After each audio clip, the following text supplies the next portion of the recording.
على سيد الأنبياء والمرسلين وعلى آله وصحبه أجمعين أما بعد فقد قال الله تعالى في كلامه المجيد ولقد خلقنا الإنسان ونعلم ما توسوس به نفسه ونحن أقرب إليه من حبل الوريد. Today's session will be the last session of this Ramadan. Because tomorrow, inshallah, we have Khatm al-Quran. After the Khatam, it's already too late. Day after tomorrow, I have to go to Chicago to get you the moon. So, therefore, this session is going to be the last session of Ramadan 2023. First of all, I make dua that Allah subhanahu wa ta'ala brings Ramadan in our life again and again. The topic that I would like to speak about in today's session is a very important topic and question. In fact, just in the morning today, someone contacted me asking this question, and I thought that should be our today's topic. Many times we face this problem of waswasa, shaytani whisper. When we are offering salah, we're thinking of different things. When we are alone and thinking about this universe, the creation of the universe, we end up having this waswasa, or this thought that what if God is not real? What if Islam is fake? What if Christianity is right? What if I'm not in the right religion? What if there is no religion? All of these wasabis and thoughts come in one's mind. Then, many times, people do not have these wasabis, these thoughts, but they have urges in their heart to commit sins. So how do we deal with this, and how can we protect ourselves from these types of evil thoughts? Allah subhanahu wa ta'ala says in this ayah number 16 of Surah Al-Qaf, that we have created human, وَنَعْلَمُ مَا تُوَسْوِسُ بِهِ نَفْسُهُ, and we know what his soul whispers to him, what he thinks, we know. وَنَحْنُ أَقْرَبُ إِلَيْهِ مِنْ حَبِّ الْوَرِيدِ, and Allah subhanahu wa ta'ala says that we are closer to him than his jugular vein. Surah Al-Qaf was revealed in Makkah, and it addresses the issue of Akhirah. Mushrikeen and those who do not believe in the existence of Allah, any creator, the biggest problem they have is with the Akhirah. Why? Because that's where there will be accountability. If you give arguments upon arguments to these people, I bet you they will agree with you on the existence of a creator. They will say, okay, fine, I agree. But he doesn't have to be Allah. Why? Because the moment they say that he is Allah, then whatever Allah says is right.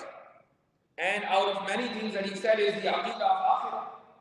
And when there will be akhirah, there is accountability. And if there is accountability, there is discipline in this worldly life. And they don't want to live their life according to the Islamic discipline.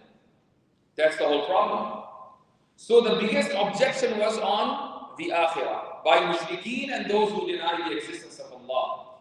So Allah subhanahu wa ta'ala responds to their objection in this ayah. And the response is very unique.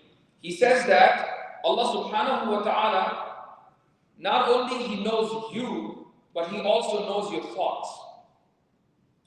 Now, knowing someone else's thoughts is not an easy thing. People live their life with their spouses 20 years, 30 years, 50 years, but one does not know what's going on in the other person's head. Allah subhanahu wa ta'ala knows our thoughts.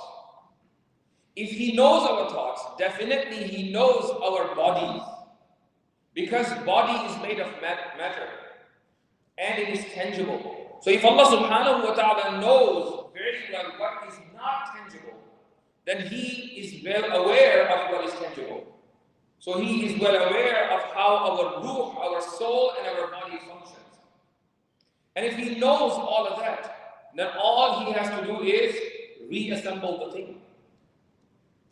And if a person knows every single part of a machine in and out, and he has made that machine previously, is it difficult for him to reassemble it? No. He can do it again. This is exactly what Allah subhanahu wa ta'ala is saying in this ayah, that we know about you more than you know about yourself. So this surah, Rasulullah sallallahu alayhi wa sallam used to recite frequently in Salatul Fajr, and sometimes he would recite the entire surah in Jum'ah khutbah. In fact, there was a Sahabiya, her name was Hisham bint al-Harith radiyallahu anha. She memorized and learned this surah listening to Rasulullah sallallahu alayhi wa sallam in his Jum'ah khutbah. He would recite the entire surah. Perhaps he did it several times, and that's how she learned it. So the surah is important. Now, the question is that how do we deal with these wasawis? Waswasa is whisper. How do we deal with it? Remember, many times we get these thoughts about Tawheed, Shirk, the being of Allah, Akhirah, whether Islam is right or not, so on and so forth. So if you have these thoughts and you regret and you raise concern that why are you having these thoughts, then glad tidings for you, because that is a symbol of Iman. This is exactly what Rasulullah sallallahu alayhi wa sallam said to some of the companions who came to Rasulullah alayhi salatu wasalam, and they said, Ya Rasulullah, when we are in your company, we feel that our Iman is very active. Our Iman is on the top. But when we go away from your majlis, from your company, we start having thoughts that we cannot even talk about them. We fear that if we talk about those thoughts, Allah subhanahu wa ta'ala will throw us in the hellfire. That's how dangerous they are. So Rasulullah sallallahu alaihi wasallam, instead of paying attention to their concern, he became happy. He said, really? Are you having these types of thoughts? And you are concerned about it? And they said, yes, Ya Rasulullah. He said, فَذَاكَ مَحْضُ الْإِيمَانِ. That is the absolute Iman. So if a person is having these doubts and he is concerned about it, it means his aqidah is right. And if his aqidah is, that's the reason why he's concerned about it. If his aqidah is right, what else do we need? Because we're concerned whether our aqidah is wrong or not, or is right. And we regret after having those thoughts. It means our aqidah is right. So this is how we can deal with the wasawis or thoughts about the aqidah. Remember, shaytan, he is like a thief who wants to steal iman from your heart. A thief will not enter a house where he knows there is nothing. He will only go to a house where he will know, where he knows that there is some wealth there. So if he knows that there is some wealth there, there's something that I can find, he will enter there and he will steal it. Shaitan will not go to a heart that is already empty of iman. He will only come to the heart that is full of iman. And he will attack that heart by creating thoughts, evil thoughts in it. So that's why Rasulullah says that shaitan whispering you is a sign, and you're being concerned is a sign that you are mu'min. Rasulullah sallallahu alayhi wa sallam said in a hadith, praising Allah Azza wa Jal, Alhamdulillahi alladhi radda kayda shaytani ila al-waswasa. All praise to Allah who blocked the plotting of shaytan through waswasa. So waswasa is not a problem, it's actually a barrier between you and shaytan. If waswasa wasn't there, shaitan's plotting would be successful. So all shaitan can do is create some thoughts in your mind that shouldn't harm you. The second type of waswasa is about sins. And all of us get it. All of us have it. We're not anbiya. We're not prophets and messengers. We're not masoom. We're not protected. We don't have a special protection from Allah. So we get all those thoughts. Doesn't matter where we are, whether we're in the masjid or outside of the masjid, we're fasting or we're not fasting. In whatever state we are, we get those thoughts. How do we deal with that? There is no accountability on these thoughts as long as you have no determination to commit that sin. If you are determined to commit that sin, and then you commit it, then Allah subhanahu wa ta'ala will write a sin. But if a person is determined to commit a sin and for some reason he wasn't able to do so, then he will get the sin of that strong intention. Imagine if a person wants to rob somebody. He made his niyyah that I'm going to rob this guy. And he did whatever planning it required him, he did it. But last moment, he saw a cop nearby. So he wasn't able to execute his plan. He canceled it. He said, okay, some other time. So by canceling it due to the presence of a cop there, he still earned a sin of being determined to commit a sin. So Allah subhanahu wa ta'ala will not make that person accountable just because that person was having thoughts of committing sins. And that's a very unique thing. A lot of people struggle with that. But then comes a third type of waswasa. The third type of waswasa is the one that we get in our salawat. It looks like we do all of our plannings in salah. Tomorrow, this is what I will say to my boss. I have to leave, I must leave at 7 in the morning. And you're thinking in salah. And some people, in fact, women, they make the entire food while they're offering salah. So, how do we control this? Is there any technique? Yes, there is. But before I talk about this, I remember one more thing, and it's related to the last point about sin. In the story of Sayyidina Yusuf alayhi salatu wassalam, we know that Zulaykha, the wife, the woman of Aziz Misr, was trying to get Yusuf alayhi salatu wasalam involved in a sin. وَلَقَدْ هَمَّتْ بِهِ وَهَمَّ بِهَا. And Yusuf alayhi salatu wasalam, after all, was a human being. So he had that waswasa in his heart. And Anbiya alayhi salatu wasalam can also have waswas. So what did he do to protect himself? He sought Allah subhanahu wa ta'ala's shelter immediately. And he also ran away from her, knowing that the door was locked. Imagine, if a person is trapped in a room and he knows that the door is locked and someone is trying to get him involved in a sin, will he still run towards the door? He knows that it's not going to open. He won't. He will do something else. Or he will ask, please open the door. He will just knock the door. Yusuf alayhi salatu wasalam ran towards the door, and as soon as he got there, the door was open. And not only that, he found the husband of Zulaykha there. It shows that if a person wants to rely on Allah subhanahu wa ta'ala, he has to do something to prove that he relies on Allah. Just simply saying, no, I rely on Allah is not sufficient.